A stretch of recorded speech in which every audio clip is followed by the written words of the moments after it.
RRB, l'invité du matin. Bonjour Elisabeth Noir. Bonjour Nicolas. On est dans la dernière ligne droite pour le premier tour des législatives et toute cette semaine, on va recevoir des candidats sur Radio Rythme Bleu, le matin, le midi et le soir. Et ce matin, c'est le candidat de la majorité présidentielle dans la seconde circonscription qui est dans nos studios. Nicolas Menzorf, bonjour. Bonjour. Merci d'avoir accepté notre invitation dans cette dernière ligne droite de campagne.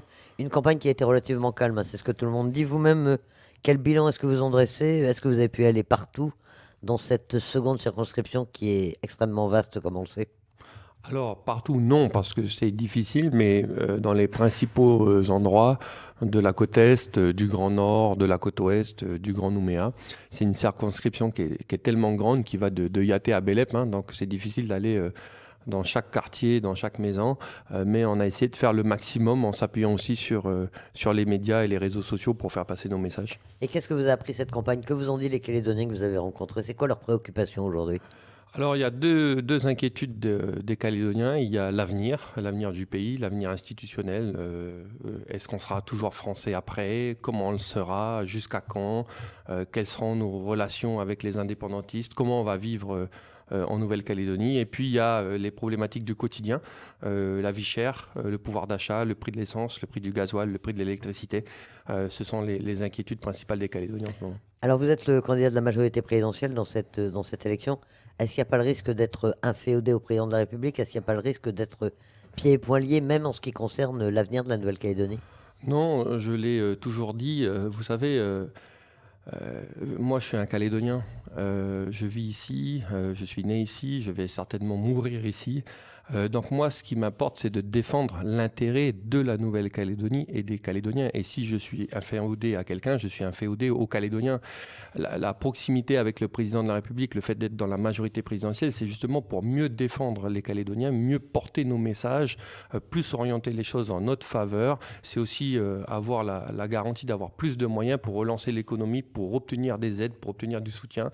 Je voyais dans vos titres, encore une fois, Saint-Louis et ce qui s'est passé ce week-end. Je voudrais apporter mon soutien au Mont-Dorian et puis dire que voilà, dans un de nos projets, il y a la route de désenclavement, même si bien sûr il faut régler le problème de sécurité interne à la tribu de Saint-Louis. Et faire une route de désenclavement, c'est bien, mais ça ne réglera pas le problème de l'insécurité au sein de la tribu. Mais quand même, faire partie de la majorité présidentielle, ça nous aidera à obtenir les crédits pour financer cette route de 50 milliards, par exemple. Mais on va vous dire que Emmanuel Macron est déjà au pouvoir depuis 5 ans, que ces problèmes régaliens, notamment de sécurité, n'ont pas vraiment progressé en Nouvelle-Calédonie.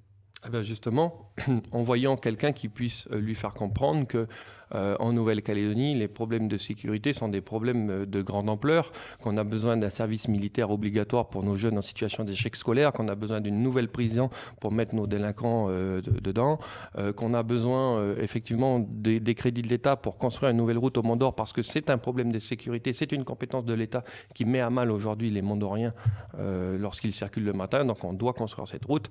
Voilà, c'est tout ça, vous savez, la proximité avec le président de la République, c'est pouvoir tout simplement le conseiller, l'orienter et qu'il nous entende sur la Nouvelle-Calédonie, parce qu'un député de l'opposition, malheureusement, il hurlera un peu dans le désert. Vous êtes aussi le candidat de l'Union loyaliste localement. Sur quoi est-ce que vous êtes d'accord avec les Républicains calédoniens, le MPC Calédonie Ensemble ? On a l'impression qu'il y avait beaucoup de divergences auparavant. Vous les avez mises de côté pour cette campagne ? Alors, il y a... L'importance de l'union, c'est le fait d'arriver fort à la table des discussions avec les indépendantistes. Si on arrive désunis, les indépendantistes en profitent toujours pour faire avancer leurs revendications, parce qu'ils profitent des failles entre nous. Donc il est important que le camp loyaliste finalement soit le plus uni possible, parce qu'on s'en souvient, les 2 accords de Matignon et de Nouméa avaient été négociés pour nous par le RPCR qui représentait la majorité des loyalistes à l'époque. Aujourd'hui, le RPCR n'existe plus, donc il faut reformer cette grande alliance non indépendantiste pour être fort justement face au FLNKS. Alors après, bien évidemment, chez nous, il y a des nuances. On n'est pas tous sur la même longueur d'onde concernant l'économie, le social ou l'organisation institutionnelle. Mais ce qu'on s'est dit, c'est que, 1, primauté à l'unité, et 2, il y a des lignes rouges qu'on ne devra pas dépasser. C'est-à-dire qu'on n'acceptera jamais la reconduction de nouveaux référendums sur l'indépendance, on n'acceptera pas le gel du corps électoral, on n'acceptera pas les revendications foncières, on n'acceptera pas les discriminations entre les ethnies dans notre pays, que ce soit dans les discours ou dans les lois ou dans les projets politiques. Donc voilà, il y a des lignes de force quand même qui nous réunissent, nous les loyalistes, tous ensemble. Mais on a l'impression que ce discours, c'est celui que tiennent tous ceux et il y a une myriade de candidats quand même. Tous ceux qui sont partisans du maintien de la Calédonie dans la France disent tous on a gagné, enfin la Calédonie restera dans la France, on a gagné 3 référendums. Ils veulent tous le dégel du corps électoral. Qu'est-ce qui vous différencie des autres, de ceux qui ne sont pas dans l'Union? Et on pense notamment à Thierry Santal, candidat du Rassemblement. Est-ce qu'il y a vraiment des divergences de fond entre vous? Ah oui, il y a une grande différence avec les autres candidats, c'est que l'Union des loyalistes, nous sommes pour une ligne qui est dure, qui est ferme face aux indépendantistes dans les négociations. Nous, on ne va pas à la table des discussions en réfléchissant déjà qu'est-ce qu'on va donner aux indépendantistes pour qu'ils arrêtent de penser à l'indépendance. Parce que depuis toujours dans notre pays, on a réfléchi en fonction des indépendantistes. On s'est toujours posé la question, qu'est-ce qu'on va leur donner pour qu'ils arrêtent de faire la revendication indépendantiste? On leur a donné le gel du corps électoral. Enfin, ils l'ont pris, mais on a cédé. On leur a donné la clé de répartition qui favorisait les provinces nord et îles. On a donné le drapeau du FLNKS. Ce que je veux dire, c'est qu'eux, ils ont tout pris, ils n'ont rien donné. Ils ont continué à revendiquer les choses. Et on l'a bien vu avec les résultats des référendums, 57-43 et 53-47. Donc les indépendantistes ne respectent que le rapport de force politique et démocratique et ils ne respectent qu'une formation loyaliste qui est ferme sur ses positions. Si on va à la table des discussions en voulant vendre la maison 30 millions et qu'on dit 30 millions à débattre, on a déjà perdu. Donc nous, l'idée, c'est d'arriver vraiment très fort à la table des discussions, unis, sous la bannière de la majorité présidentielle pour conseiller l'équipe présidentielle sur le futur de la Nouvelle-Calédonie et avec une position très claire et sans compromission sur l'avenir institutionnel.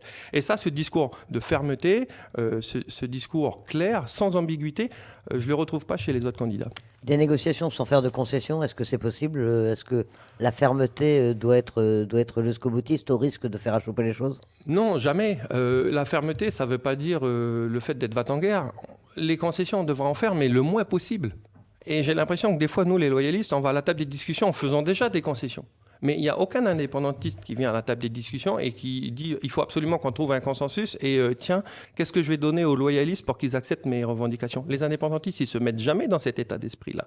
Les indépendantistes, ils arrivent à la table des discussions, c'est simple, c'est Kanaki, pleine et entière, les référendums, ça ne compte pas, on en refait un autre, le corps électoral, il reste gelé. Vous voyez ce que je veux dire? Alors qu'ils sont encore moins légitimes que nous à revendiquer tout ça. Parce qu'ils ont perdu les référendums 3 fois et que nous, on les a gagnés avec un corps électoral gelé, ce qui était encore plus difficile qu'un corps électoral glissant. Donc je veux dire, à un moment donné, il ne faut pas avoir honte de notre victoire, il faut la revendiquer. Et ce n'est même pas une position ferme ou dure, c'est juste, qu'est-ce qu'on dit finalement, nous les loyalistes? On dit, il faut respecter un résultat démocratique qui a été validé par tous, à savoir les 3 référendums.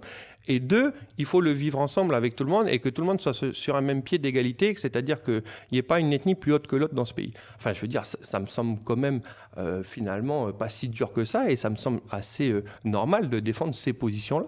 Cette fermeté, cette position de principe, c'est compatible avec le « en même temps » d'Emmanuel Macron? On a l'impression justement que du côté de la majorité présidentielle, il y a quand même plus d'ouverture, va-t-on dire? Ah ben, je les ai pas vus sur la Nouvelle-Calédonie. Je les ai pas vus sur la Calédonie fait exception en même temps. Ah ben, c'est ce qui compte pour moi, c'est-à-dire que Emmanuel Macron, il a tenu le référendum en 2021. Il a fait le document du oui et du non qui a bien expliqué les conséquences du oui pour les Calédoniens. Donc je trouve que l'État en Nouvelle-Calédonie est d'une fermeté assez correcte vis-à-vis des indépendantistes. Donc c'est pour ça aussi qu'on rejoint le président de la République sur la Nouvelle-Calédonie.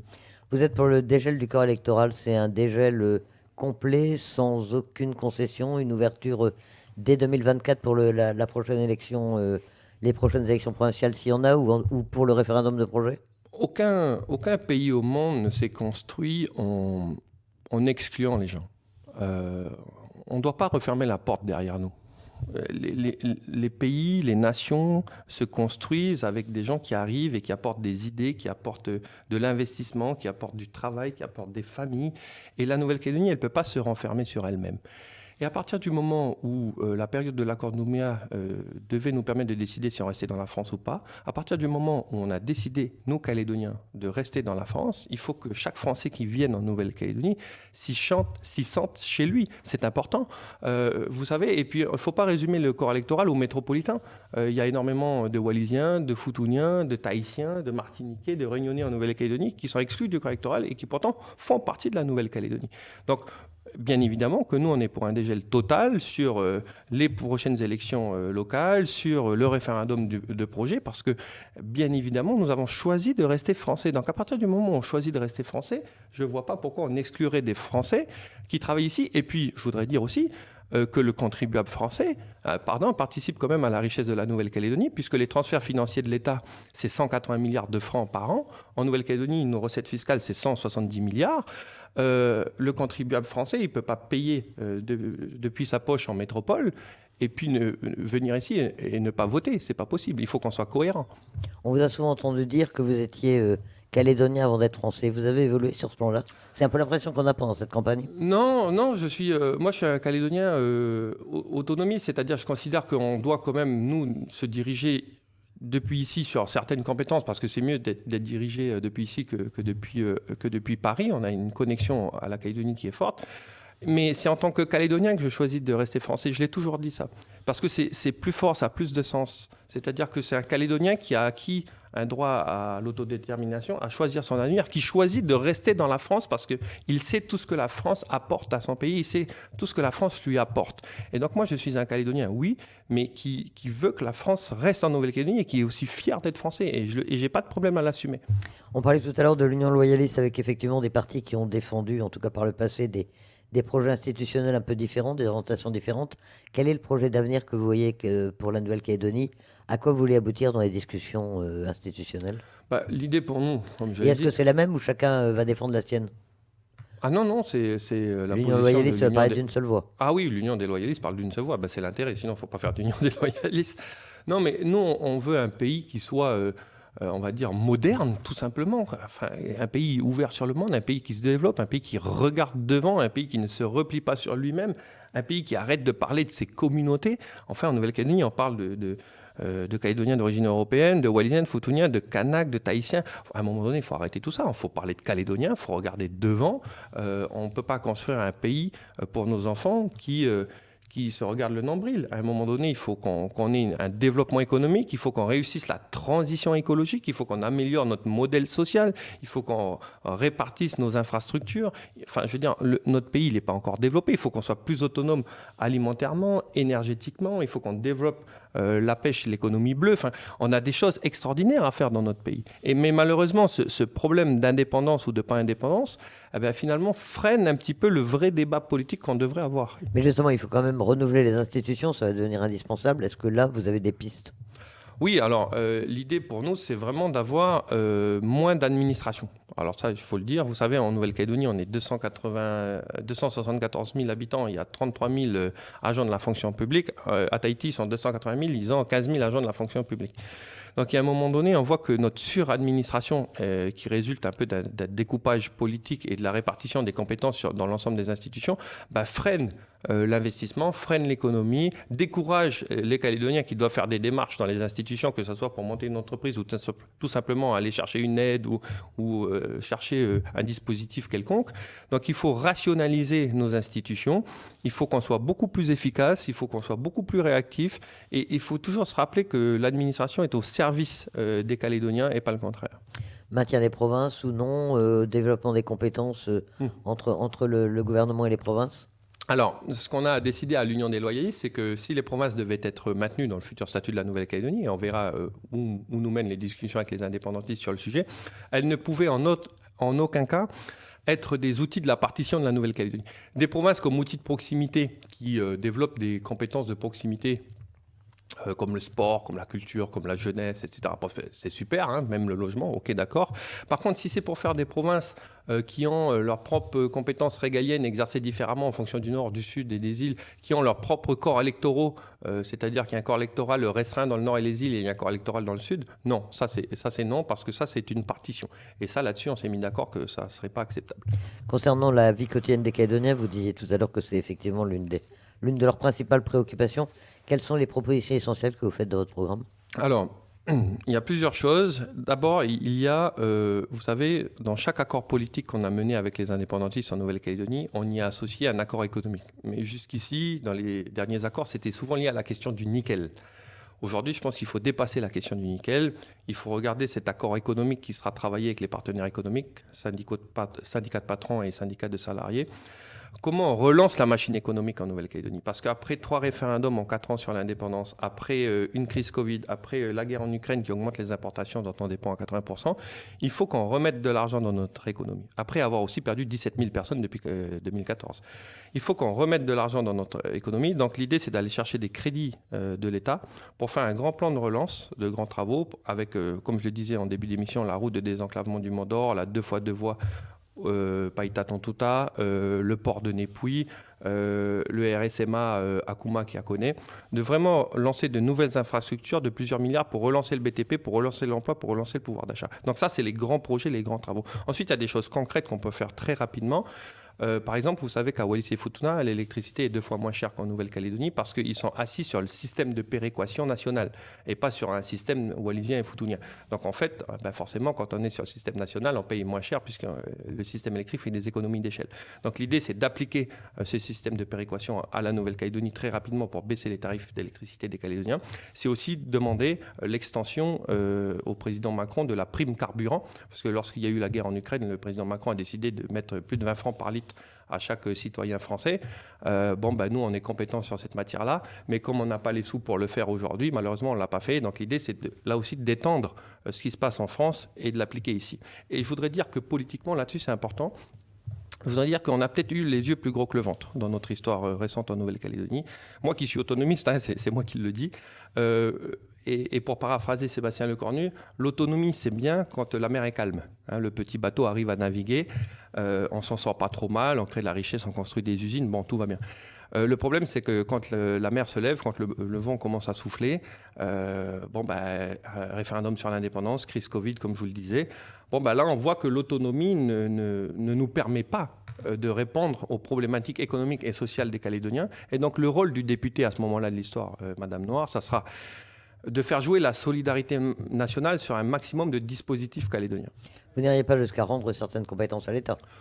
Non, je pense pas, parce que il faudra quand même qu'on regarde un peu après dans le détail. J'ai pas d'idéologie là-dessus. Je suis quelqu'un de pragmatique. C'est-à-dire que s'il y a des choses qu'on sait faire, qu'on fait bien en Nouvelle-Calédonie, il faut continuer à les faire. S'il y a des choses dont on n'arrive pas à maîtriser ni l'aspect juridique, ni l'aspect organisationnel, ni l'aspect financier, il ne faut pas hésiter à demander la solidarité nationale. Alors, est-ce que ça veut dire envoyer la compétence en France ou pas? Je ne sais pas. Ce que ça veut dire, c'est que nous sommes dans l'incapacité technique et financière de gérer cette compétence.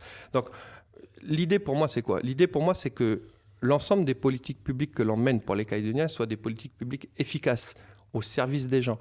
Et donc, si on n'est pas capable de mener des politiques publiques efficaces dans certains secteurs au service des Calédoniens, il ne faut pas s'entêter. Parce que ce qui compte, c'est le service public qu'on rend pour les gens. Ce n'est pas savoir si c'est la France ou nous qui le faisons. L'important, c'est de savoir est-ce que c'est utile pour le Calédonien, est-ce que c'est utile pour son quotidien. Donc, il faudra analyser compétence par compétence pour savoir les choses. Mais ce que je veux dire en attendant qu'on trouve un accord avec les indépendantistes sur le sujet, c'est que à un moment donné, le député, son rôle, c'est quoi? C'est de dire, Monsieur le Président de la République, comme vous l'avez fait sur la crise sanitaire, alors que la Calédonie est compétente en matière de santé, nous sommes dans une crise économique et sociale, à cause des référendums que l'on a organisés chez nous, vous ne pouvez pas nous laisser dans la panade. Le député que je suis vous demande de nous aider. Et je n'ai pas de honte à demander le soutien de l'État. Parce que le soutien de l'État, ça ne veut pas dire qu'on est plus dépendant, ça veut dire qu'on est français et donc on bénéficie du même soutien que pourrait bénéficier n'importe quel Français du territoire national. Et donc ça, c'est une chance et qu'il ne faut pas hésiter à demander ce soutien de l'État pour aider nos gens. En attendant, il va falloir convaincre les Calédoniens et déjà les convaincre d'aller voter. Ils n'ont pas l'air de s'être passionnés pour cette campagne. Est-ce que vous craignez qu'il y ait une très forte abstention? Oui, bien sûr. On le sent. Les Calédoniens se passionnent de moins en moins pour les élections.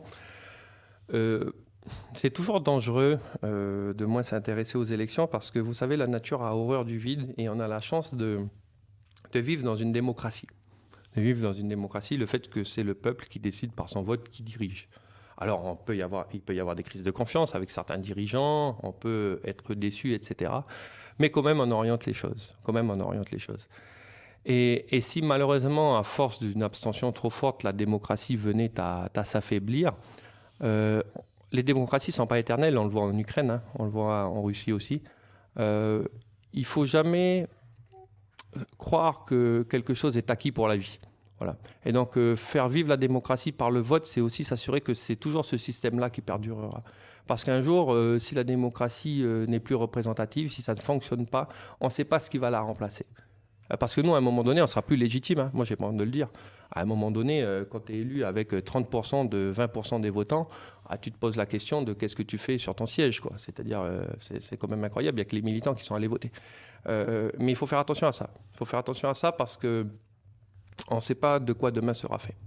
Et on a la chance de vivre en démocratie.